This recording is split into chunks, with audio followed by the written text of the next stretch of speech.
Olá, uma ótima noite para você aí de casa. Está no ar o Aparecida Debate para que você se informe e forme a sua opinião. O Aparecida Debate de hoje fala sobre uma dura realidade que atinge mais da metade dos brasileiros.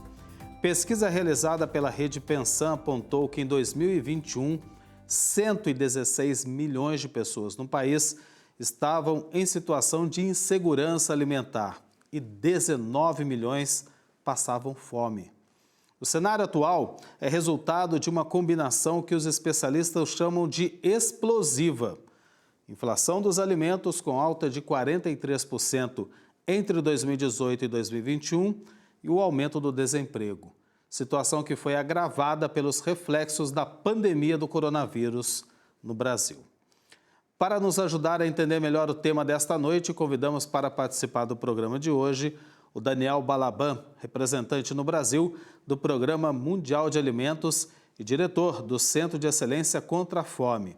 É economista, mestre em Relações Internacionais e especialista em Políticas Públicas, Cooperação Internacional, Mobilização de Governos e Iniciativas Inovadoras. Também foi assessor especial da Secretaria de Desenvolvimento Econômico e Social da Presidência da República e presidente do Fundo Nacional de Desenvolvimento da Educação, a quem eu cumprimento já agradecendo pela presença hoje aqui no Aparecida Debate. Uma ótima noite para você. Seja bem-vindo, Daniel.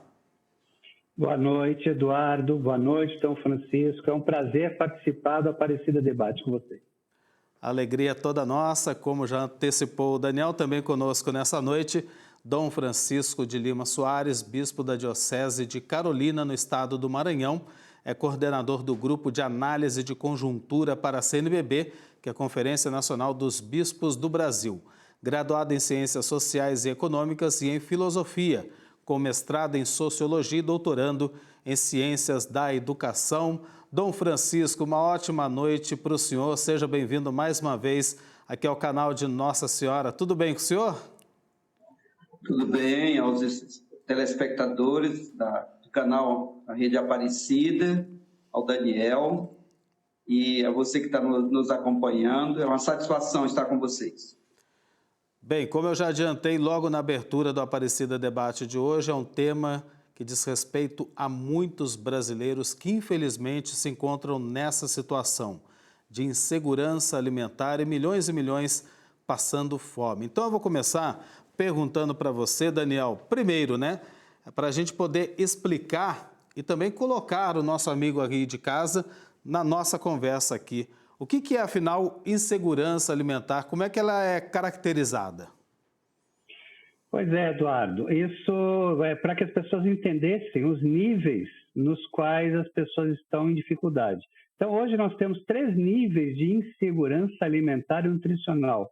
O nível leve, no qual aquelas pessoas que elas têm acesso a alimentos, mas os alimentos não são nutricionalmente adequados.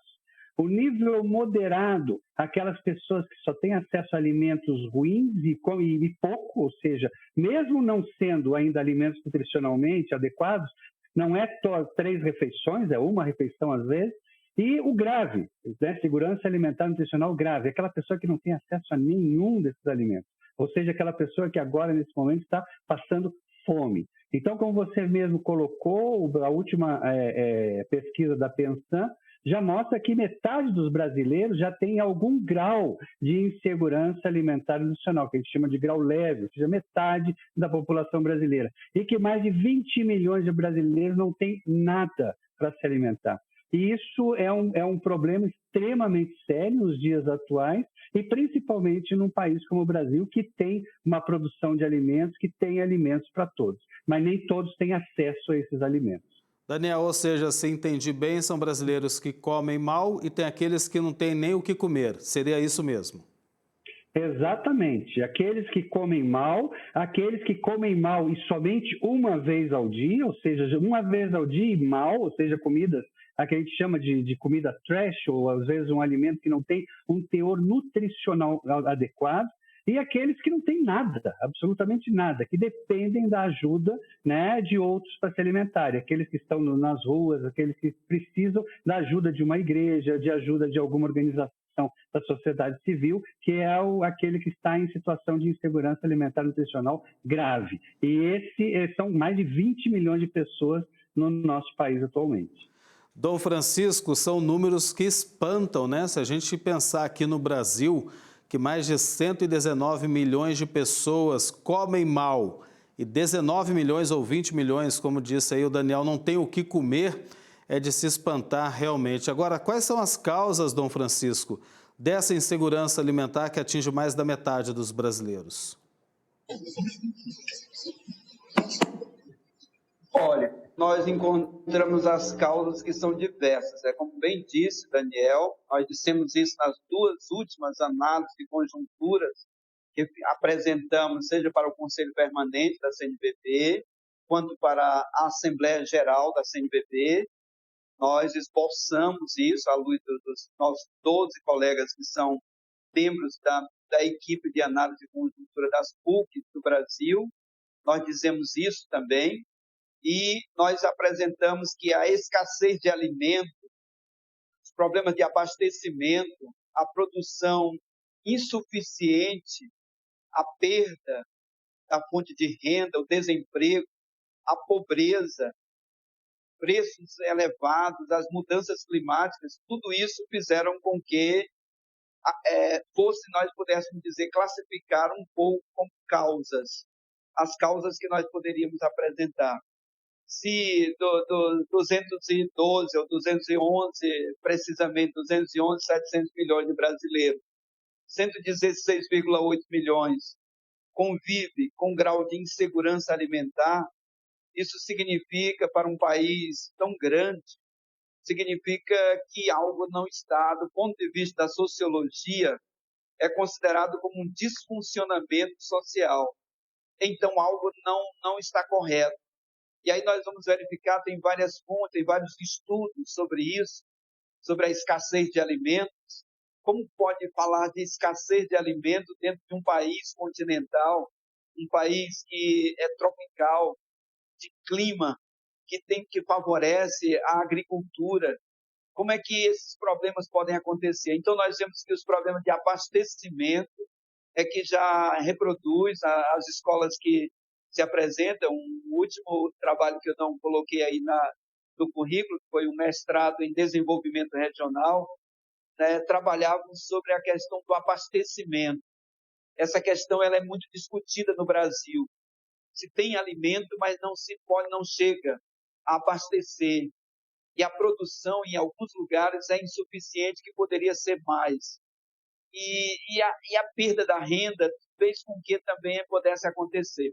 Então, mais cruel do que a insuficiência alimentar é só mesmo a fome. Então, é um pouco isso. A fome realmente, eu concordo inteiramente com o senhor, é cruel. A gente pode imaginar aí um pai de família não ter o que dar de comer para o seu filho.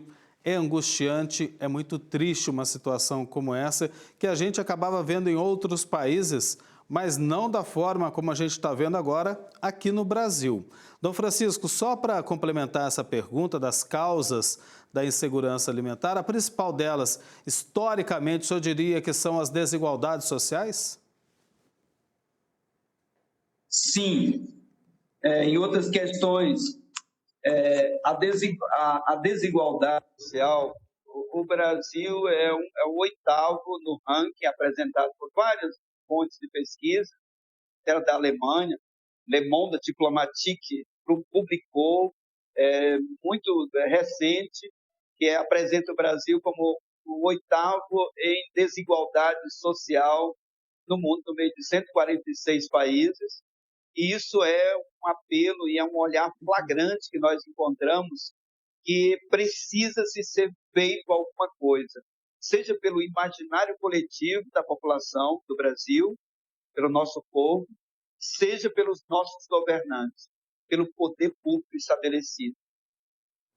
Daniel, a sua opinião, também são as desigualdades sociais? Pois é, como você bem falou, a questão da fome ela tem várias causas. No caso brasileiro, é bem óbvio, o Brasil hoje é um dos maiores produtores de alimentos do mundo. O Brasil exporta muitos alimentos. E por que não tem alimentos para essa quantidade enorme de brasileiros? Porque eles não têm acesso a esses alimentos, eles não têm recursos suficientes. Se você for no supermercado, tem alimento lá. Se você for numa mercearia, tem alimento lá. O problema todo é que o brasileiro médio não tem dinheiro para comprar esses alimentos. E isso acontece por uma série de causas. A primeira, como o próprio Dom Francisco falou, são as desigualdades sociais. O Brasil é o 8º país mais desigual do mundo, né? E é o 2º em concentração de renda. O que significa isso? Significa que um grupo muito pequeno de pessoas detém a grande maioria da riqueza nacional, fazendo com que um contingente enorme de pessoas não tenha absolutamente nada. Então, isso é um problema que tem que ser debatido, é um problema que tem que ser enfrentado. E o mundo inteiro hoje, principalmente, hoje nós temos os Objetivos de Desenvolvimento Sustentáveis da ONU, né? E o objetivo número 10 é a diminuição das desigualdades sociais. Ou seja, se o Brasil não enfrentar as desigualdades sociais, o Brasil jamais conseguirá eliminar a fome aqui dentro do país. Então, é preciso discutir isso, é preciso enfrentar esse problema e achar soluções viáveis para que mais pessoas sejam incluídas na sociedade e que ninguém passe fome num país tão rico como o Brasil. Vou voltar com o Dom Francisco. Quais são as consequências, Dom Francisco, da insegurança alimentar para a nossa população? Olha, as consequências nós vamos encontrar, primeiro, é um atraso civilizatório, nós podemos dizer isso. Se nós temos, é o 2º maior produtor de alimentos, e que depois isso, na prática, não se dá para o povo, então nós vamos começar com um atraso sem precedente, um atraso humano, um atraso de integridade, um atraso de dignidade, nós podemos dizer assim também, um atraso no IDH, que esse IDH ele é muito forte para medir um povo, o ethos de um povo, o atraso científico, nós poderíamos dizer também, uma nação e um povo que não tem alimentação adequada, que tem insegurança alimentar, é um povo desprovido de raciocínio, desprovido de tecnologia, de conhecimento, em todas as dimensões do ser humano. As regiões mais afetadas que nós vamos encontrar é no nosso norte e nordeste. Eu que moro aqui em Carolina, no Maranhão, é na pré-Amazônia, mas é dentro ainda do território do Nordeste, mas é dentro da Amazônia legal. Nós percebemos que essas consequências vai ser desastrosa, notadamente para o povo mais pobre, porque se o acúmulo de produtos que são de commodities, de petróleo, da cana-de-açúcar, de soja, que aqui é uma região próxima da soja, que é o sul do Maranhão, mas tudo isso não vai adicionar e amenizar a vida daqueles que são mais pobres. E isso é uma consequência que vai ser sem precedente para a história do Brasil. O Brasil não tinha necessidade de estar como um dos estados africanos, que já estive em Burkina Faso, na Zâmbia, na África. Aqui nós não poderíamos passar por isso, mas estamos passando, infelizmente, e sem necessidade disso. Então, as consequências são desastrosas. Em qualquer uma das análises que fizermos sobre isso não nós como dizer, é um atraso civilizatório de um povo.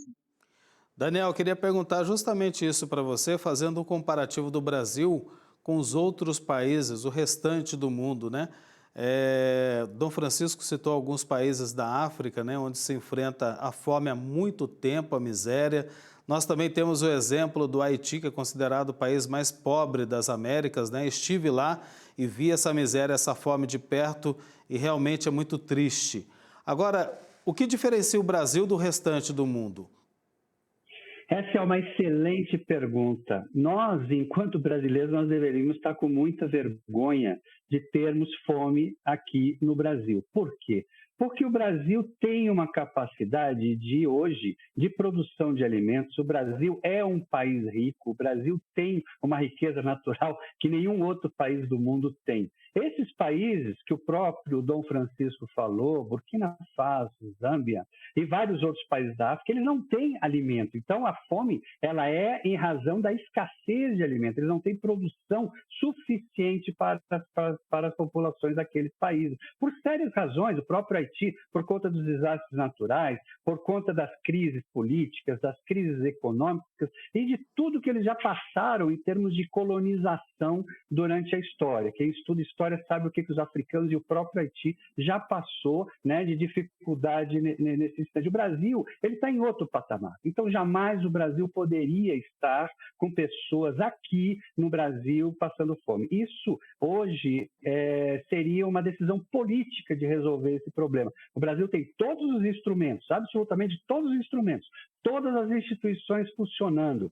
O que precisa é uma decisão, é uma vontade política de não aceitar esse tipo de situação aqui no país. Não podemos aceitar, a gente não pode achar que isso é normal. É normal pessoas passarem fome, é normal pessoas morrerem de fome. Não, não é normal. Isso é fruto de um desequilíbrio, e ainda mais num país como o Brasil, que está entre as 10 maiores economias do mundo. Ou seja, parar com essa história de que nós somos pobres. Não somos pobres. Nós temos tudo que a gente quer aqui dentro. Inclusive, chegamos a ser um dos maiores produtores de petróleo. E hoje nós temos um dos maiores preços de petróleo do mundo. Então, são desequilíbrios que nós mesmos causamos, então nós mesmos temos que achar a solução. Para o povo de casa entender, Daniel, é até importante que a gente entre mais nesse assunto, né? Você citou, eu iria falar justamente isso, né?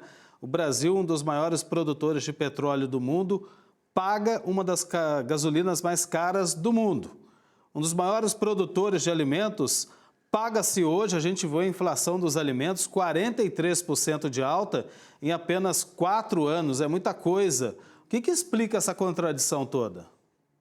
Essa é uma excelente pergunta, que eu acho que deveria ser um debate feito em todos os meios hoje de imprensa, começar a debater por que isso acontece. É muito simples. Hoje é tudo negócio, né? O agro, como o próprio nome diz, é agronegócio. Então, como é um negócio, eles vão vender a sua produção para quem paga mais. O Brasil hoje tem um câmbio totalmente desvalorizado, já chegou a R$6 para cada dólar, hoje está em torno de R$5 para cada dólar, é extremamente alto, e faz com que aquele que for exportar alimentos, ele consiga exportar e ganhar muito mais. Né? Porque o dólar está muito supervalorizado aqui no Brasil, o real desvalorizado, é bom para exportação. Então, ele prefere exportar os alimentos do que vender o alimento internamente. Se for vender, ele vai vender o preço que o exportador paga. Então, quando um exportador paga $5 por um preço, um saco de arroz, para ele é tranquilo, $5 está dentro dos preços internacionais. Mas para o brasileiro é R$25, R$30 por um pacote de arroz, que é muito alto. Então, há esses desequilíbrios, porque nós fizemos com que os preços ficassem desequilibrados. É a mesma coisa no petróleo. O custo, se você fosse cobrar apenas pelo custo do petróleo hoje, aqui no Brasil, a gasolina seria menos da metade do preço. Mas não, hoje o preço ele é balizado nos preços internacionais, como se o Brasil estivesse importando 100% da sua produção de petróleo. E ele não faz isso. Então, é esse tipo de debate que tem que ser discutido. Primeiro, tem que se ajustar a um país, tem que cuidar da população, tem que cuidar da economia interna, né? Para depois começar a ver como é que faz para ganhar mais dinheiro lá fora, mas primeiro internamente. Então, todos os países civilizados e desenvolvidos do mundo se preocupam em cuidar e ajustar a sua economia interna. E o Brasil, como eu falei, está hoje com graves desequilíbrios, fazendo com que a própria população sofra por conta desses desequilíbrios econômicos.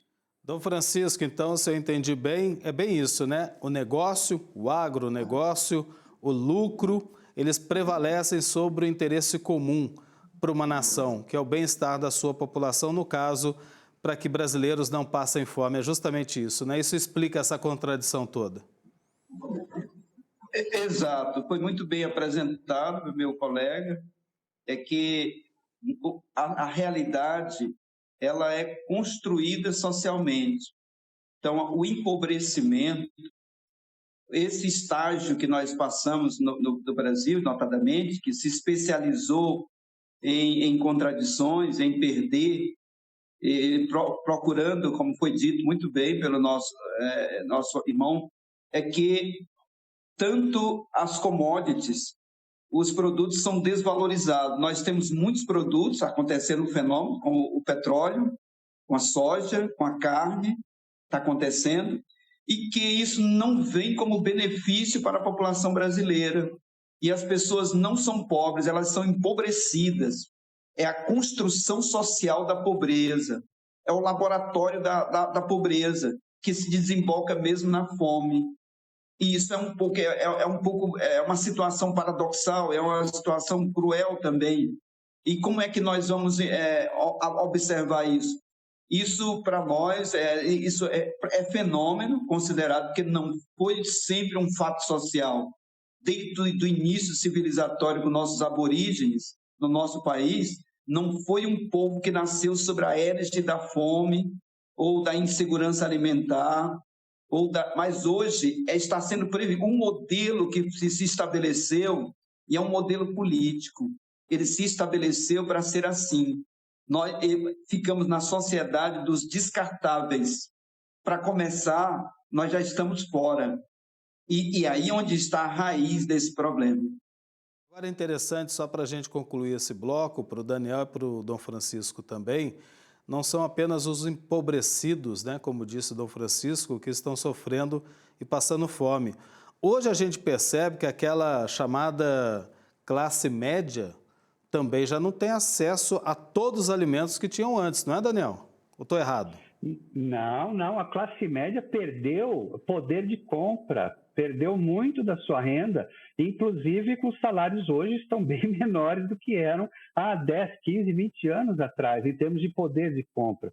Isso tudo, como você falou, vai fazendo com que a renda per capita, né, que todo país tem produção de riqueza, que a gente chama de PIB, né, o Produto Interno Público, tudo aquilo que o país consegue produzir de riqueza. E depois a gente divide aquilo por pessoas, pelo número de pessoas, e vê a renda per capita, né, o quanto que cada um tem de fatia naquilo ali. Então, você vê que há uma diminuição ao longo dos anos, fazendo com que as pessoas, inclusive, não tenham mais acesso a tudo que tinham antigamente. Uma viagem de avião, né, podendo visitar seus parentes no final do ano, passar o Natal com os parentes, fazer os famosos churrasquinhos, né, ir para cinema, aquelas coisas. Hoje não, hoje está todo mundo muito equilibrado, tentando fazer trabalho, casa, trabalho, para poder sobreviver e pagar suas contas no final do mês. E dá para mudar este quadro a partir do momento que a gente faça com que mais riqueza permaneça no país e faça com que mais pessoas tenham dinheiro. Porque quanto mais as pessoas tiverem recursos, mais elas também vão consumir, mais elas vão comprar, mais as empresas vão poder produzir e mais elas vão vender. Ou seja, a roda da economia vai girar muito mais rapidamente e muito melhor. Então, mas para isso tem que mudar um pouquinho esses desequilíbrios, tem que se tocar nos desequilíbrios que hoje estão estruturais dentro do Brasil, para que volte o país a fazer com que a classe média e os pobres se insiram dentro da sociedade e possam voltar a consumir, voltar a serem felizes. Eu estava falando no final do segundo bloco, né, Dom Francisco? Como ficou difícil para essa camada da população fazer um churrasquinho no fim de semana, né? Isso é evidência desse lazer que deixou de existir, da situação que a gente tem enfrentado aqui no Brasil. Agora eu queria perguntar para o senhor os reflexos da pandemia do coronavírus, se agravaram ou não esse quadro de insegurança alimentar aqui no Brasil. Sim, evidentemente sim.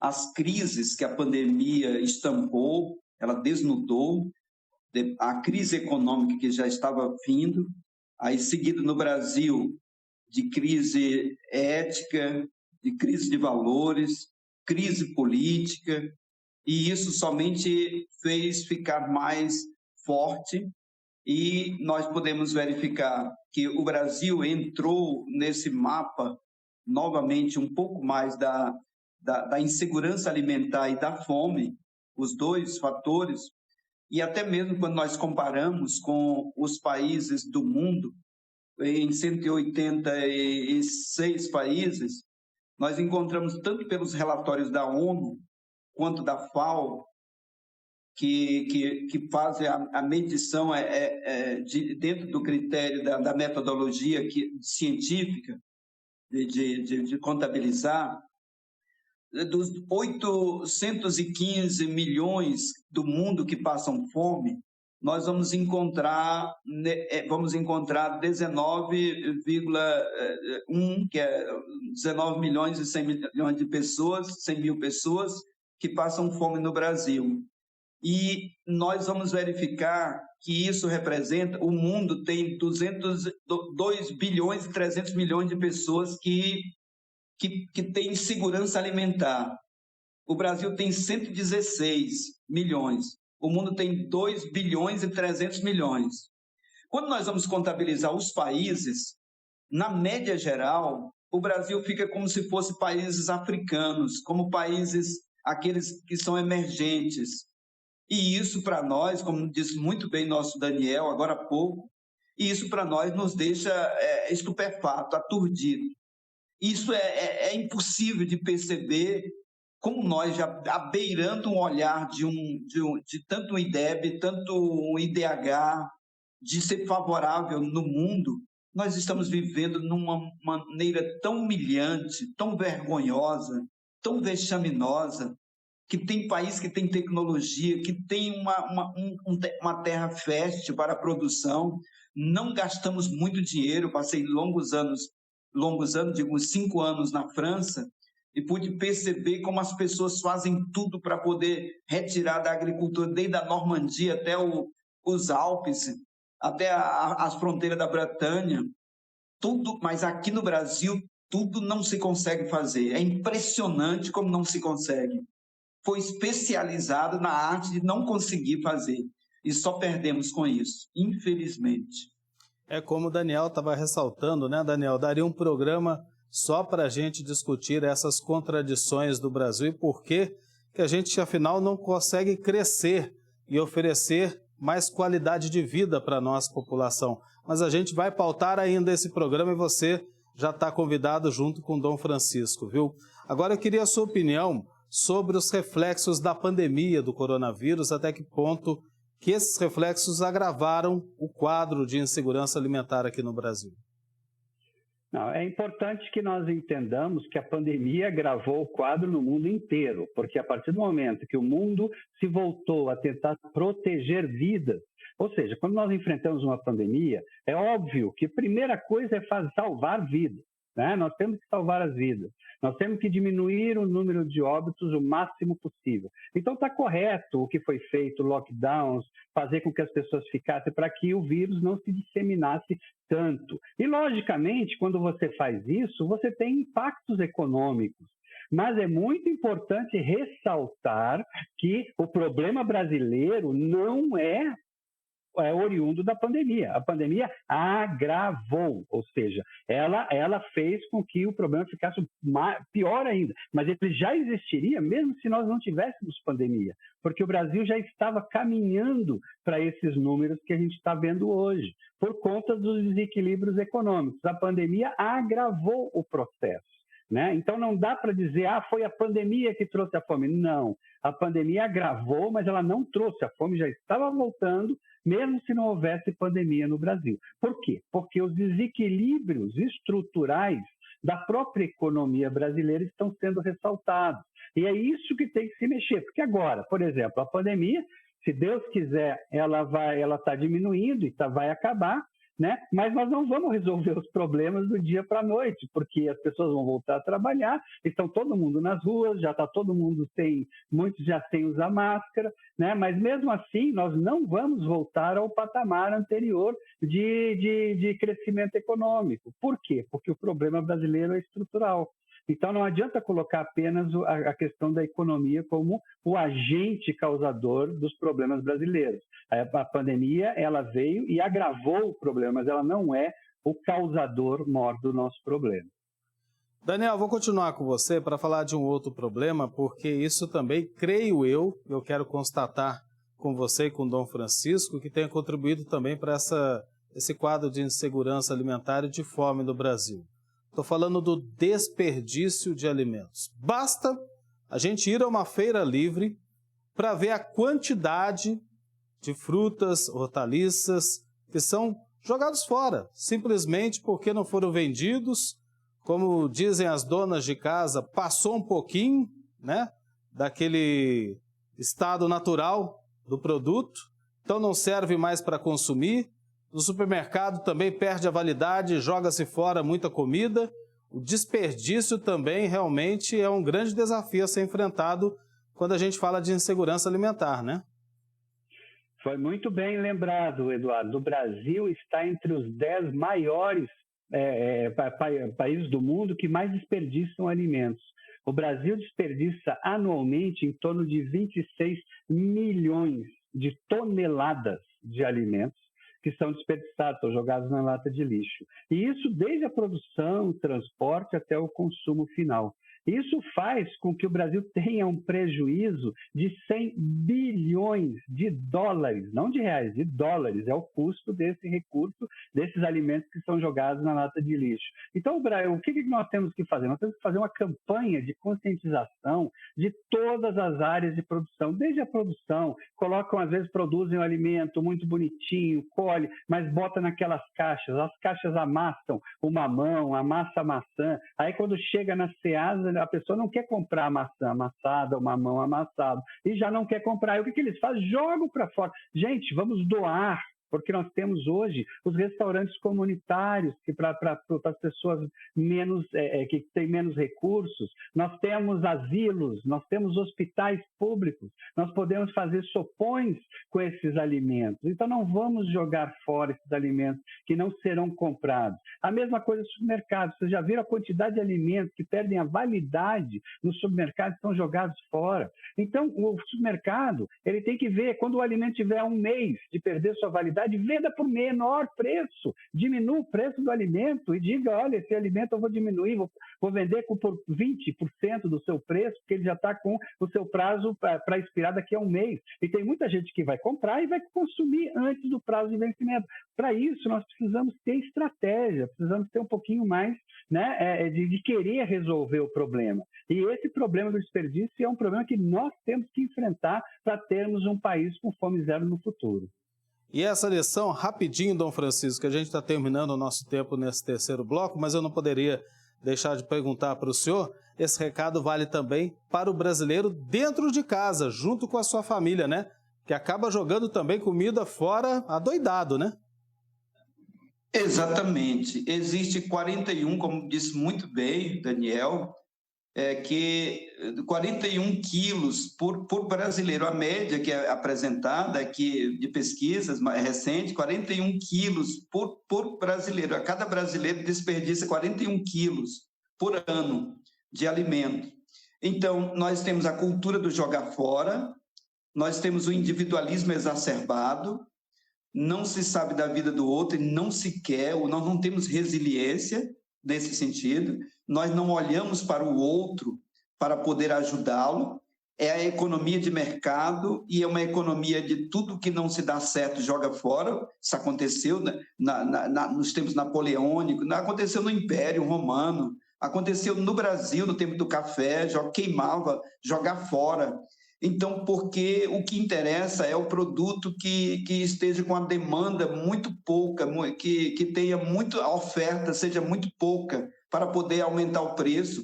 É dito pelos economistas, nós sabemos, a nossa Daniel sabe muito bem disso, que a lei da oferta e da procura, e as pessoas dizem estampadamente, diz por que aumentou o preço da cesta básica. Diz, não é porque houve mais procura. Eles dizem, não tem escrúpulo nenhum para dizer isso, sobre a égide da economia. Então, as pessoas também têm a cultura, têm o hábito, e grande parte do nosso Brasil tem o hábito de não apresentar para o outro, para o irmão. Nas sociedades chamadas sociedades agrárias e agrícolas, as sociedades primitivas, as pessoas, quando tinha uma caça, ele levava para o vizinho.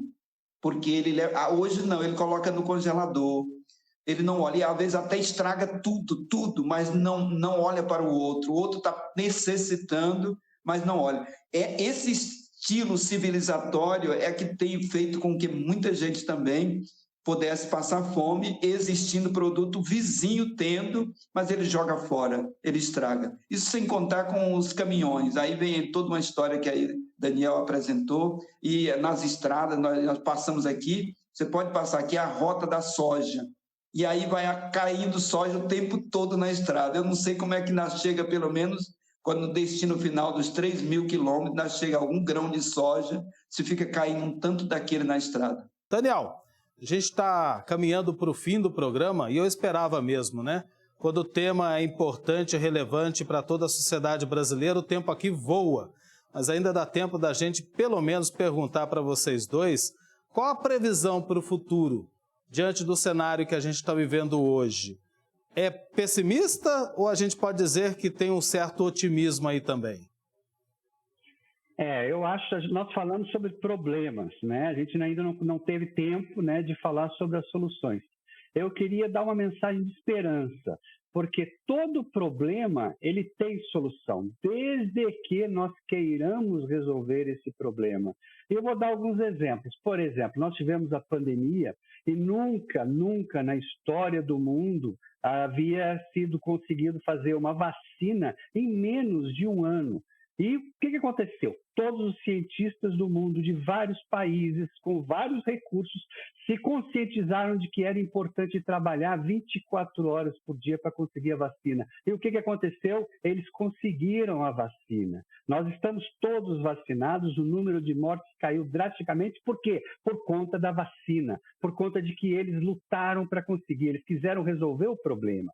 Então, para mostrar que quando a gente quer resolver, quando a gente tem união, quando as pessoas decidem, né, achar uma solução para aquele problema, nós achamos solução para tudo. O que a gente precisa é fazer acontecer, é não aceitarmos mais que exista fome no Brasil e no mundo. Se existir alguém passando fome, seja no Brasil, seja no mundo, a gente tem que bater no peito e dizer: esse problema é meu e eu vou tentar resolver. Eu não vou descansar enquanto estiver uma criança, uma mãe de família sem ter o que comer. Então, nós temos que nos indignarmos com essa situação para que a gente comece a se reunir, se organizar para achar as soluções. Então, como dizia o nosso querido Chico Xavier, né, a gente não pode voltar ao passado e mudar o passado, mas a gente pode, a partir de agora, mudar o nosso futuro, desde que a gente haja para a solução dos problemas, desde que a gente queira resolver os problemas que nós estamos enfrentando. Não podemos mais aceitar nenhuma pessoa passando fome no Brasil e no mundo, e nós vamos lutar para isso. Eu vou continuar lutando. Muito bom a fala do Daniel, inclusive, né, Dom Francisco, a gente tem que passar a entender que esse também é um problema nosso. Não é um problema só do governo, das autoridades, mas da própria sociedade. Cada um tem sua parcela de contribuição a dar. Para o senhor, qual que é a previsão? Vamos ser otimistas aqui, né? No Aparecida Debate, a previsão do senhor para os próximos anos e parte dessa solução também dependem de políticas públicas? Evidentemente, sim. Eu citaria Baltazar Gracian, um clássico na arte da prudência. Ele disse: o que eu sei do amanhã é que a aurora vai se levantar antes que o dia. E ainda é inspirado em Jean-Jacques Rousseau, no Contrato Social, que ele diz que é por ser exatamente ser tal como é que não vai ficar tal como está. Isso significa, na érade da esperança, nos ditames da esperança, é o que foi dito, nosso Daniel, nosso colega, que disse agora há pouco: nós precisamos olhar e acordar o amanhã que está dentro de nós. Nós precisamos entender que da noite escura, na linguagem dos santos da igreja, São João da Cruz, é que a partir de uma noite escura é que vem uma aurora.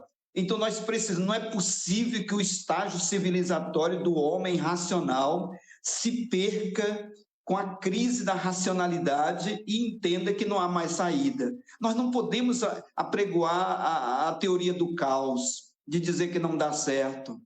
Porque aí eu cito do Helder Câmara, ele diz que quando nós achamos que as coisas não dão certo, nós dizemos que os pessimistas podem até se enganar, mas os otimistas, aqueles nunca vão se enganar. Ele diz que os otimistas podem até se enganar, mas os pessimistas já nasceram enganados.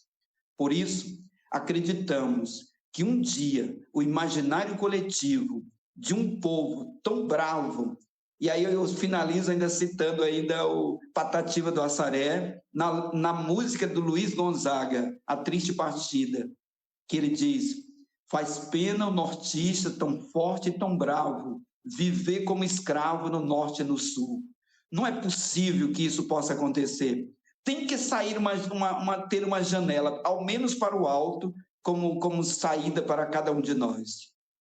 Muito bom, até porque, né, a gente cobra das autoridades, mas Daniel e Dom Francisco, a gente também tem a obrigação de fazer a nossa parte enquanto cidadão brasileiro para não deixar o nosso irmão passar fome, morrer de fome. Isso acontece.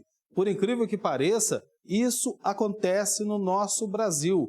Às vezes não na nossa frente, distante, mas não longe dos nossos olhos. Então é importante que a gente acorde para essa situação também. Assim encerramos o Aparecida Debate. Falamos hoje sobre essa dura realidade que atinge mais da metade dos brasileiros. Pesquisa realizada pela rede Pensan apontou que em 2021, 116 milhões de pessoas no país estavam em situação de insegurança alimentar e 19 milhões passavam fome. O cenário atual é resultado de uma combinação que os especialistas chamam de explosiva. Inflação dos alimentos com alta de 43% entre 2018 e 2021 e o aumento do desemprego. Situação, como a gente viu, foi agravada pelos reflexos da pandemia do coronavírus aqui em nosso país. Contamos com a participação via internet do Daniel Balaban, representante no Brasil do Programa Mundial de Alimentos e diretor do Centro de Excelência contra a Fome, é economista, mestre em Relações Internacionais, especialista em políticas públicas, cooperação internacional, mobilização de governos e iniciativas inovadoras. Também foi assessor especial da Secretaria de Desenvolvimento Econômico e Social da Presidência da República e presidente do Fundo Nacional de Desenvolvimento da Educação. Aqui eu agradeço muito pela contribuição e pela presença hoje aqui no Aparecida Debate. O nosso muito obrigado, uma ótima noite para você, Daniel. Também conosco, Dom Francisco de Lima Soares, bispo da Diocese de Carolina, no estado do Maranhão. É coordenador do Grupo de Análise de Conjuntura para a CNBB, a Conferência Nacional dos Bispos do Brasil. Graduado em Ciências Sociais e Econômicas e em Filosofia, com mestrado em Sociologia e doutorando em Ciências da Educação. Dom Francisco, uma ótima noite para o senhor. Seja sempre bem-vindo à TV Aparecida. E muito obrigado pela contribuição no programa de hoje. E se você quiser rever esse programa, até mesmo compartilhar com a sua família e amigos, acesse aí o canal da TV Aparecida no YouTube. E quando fizer comentários em nossas publicações, utilize a hashtag Aparecida Debate, que volta na próxima terça-feira, desejando para você uma boa noite, um ótimo descanso e até lá.